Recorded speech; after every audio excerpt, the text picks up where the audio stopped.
हैदराबाद गॅझेटियरनंतर सातारा गॅझेटवरती आधारित अहवाल तयार करण्याचे सरकारचे आदेश. मंत्रिमंडळ उपसमितीने पुणे विभागीय आयुक्तांना 3 दिवसांमध्ये अहवाल सादर करण्याचे दिले आदेश.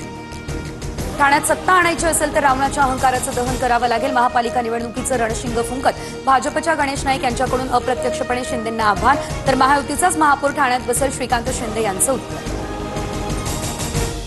महाविकास आघाडीचं जनसुरक्षा विधेयकाविरोधात आज राज्यव्यापी आंदोलन. शिवसेना भवनासमोर बॅनर्स. राज्यातील सर्व तालुका आणि जिल्हा स्तरावर होणार आंदोलन.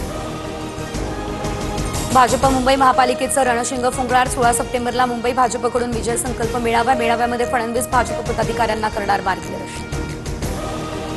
मुख्यमंत्री फडणवीस आज नाशिक दौऱ्यावर. सेंट्रल पॉवर रिसर्च इन्स्टिट्यूटच्या लॅबचं करणार उद्घाटन, तर विद्युत मंत्रालयाच्या लॅबमुळे 10 MVM पर्यंतचे परीक्षण आता नाशिकला होणार. दादरचा कबुतरखाना पूर्णतः बंद. परिसरातील कबुतरांची संख्या लक्षणीयरित्या कमी झाल्याचं स्थानिकांचं मत.